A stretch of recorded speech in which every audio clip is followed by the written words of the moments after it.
Today, we're diving into the extraordinary life of a man whose name became synonymous with laughter and humanity. Charlie Chaplin wasn't just an icon of silent cinema.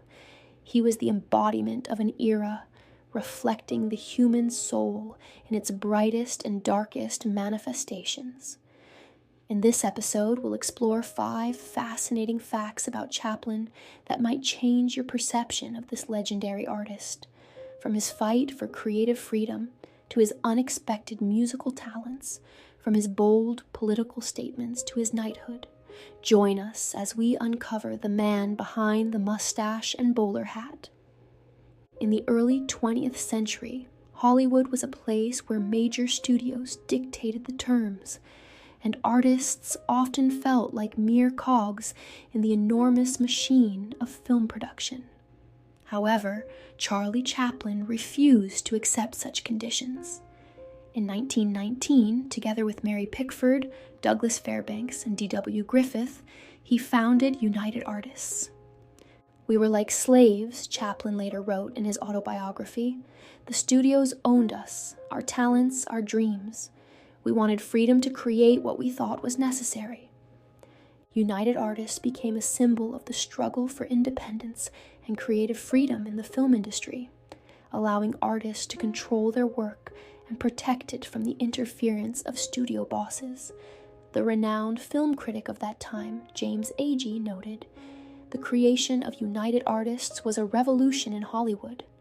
For the first time, artists took power into their own hands." Many know Chaplin as a brilliant comedian and director, but few are aware of his musical gift.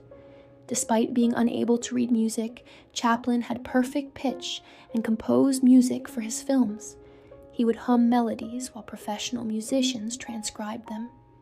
Composer Arthur Johnston, who worked with Chaplin on Modern Times, recalled, "His musical intuition was astonishing. He could spend hours whistling tunes until he found exactly the one that conveyed the mood of the scene." This is how soundtracks for masterpieces like City Lights and Modern Times were created.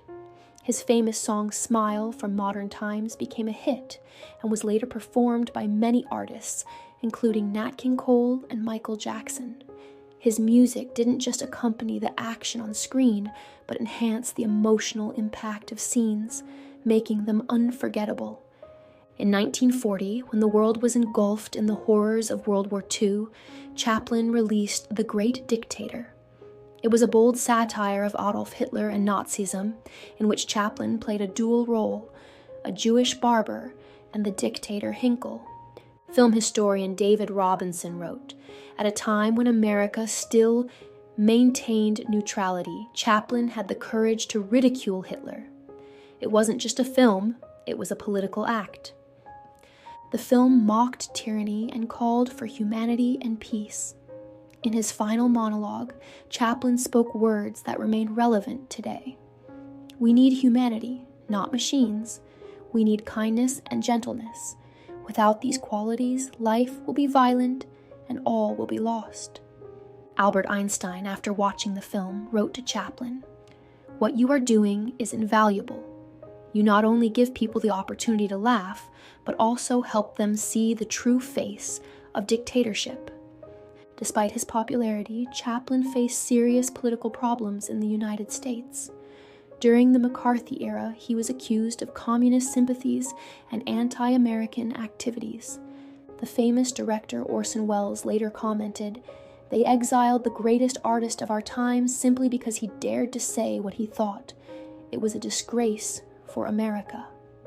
In 1952, when he went to Europe for the premiere of his film Limelight, he was denied re-entry to the United States.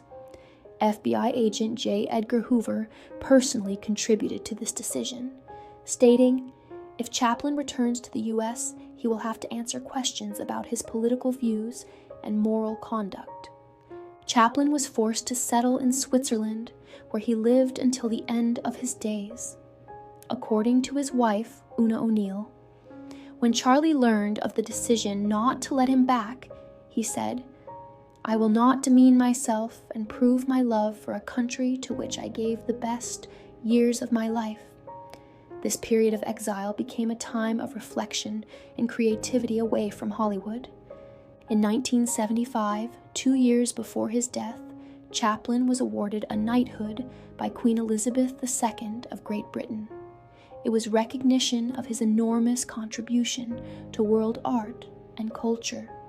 Interestingly, due to political disagreements and his exile from the United States, this recognition was long delayed. However, in the end, justice prevailed, and Chaplin became Sir Charles Spencer Chaplin. During the knighthood ceremony, as his son Eugene Chaplin recalled, Father was deeply touched. He said, "Finally, I have come home, and I have been accepted."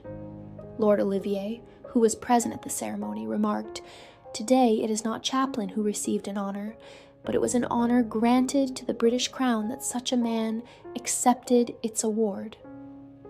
Charlie Chaplin was not just a comedian. He was an artist, a humanist, and a fighter for justice. His life and work continue to inspire millions of people around the world. His films remain relevant, and his messages about humanity, love, and laughter are eternal.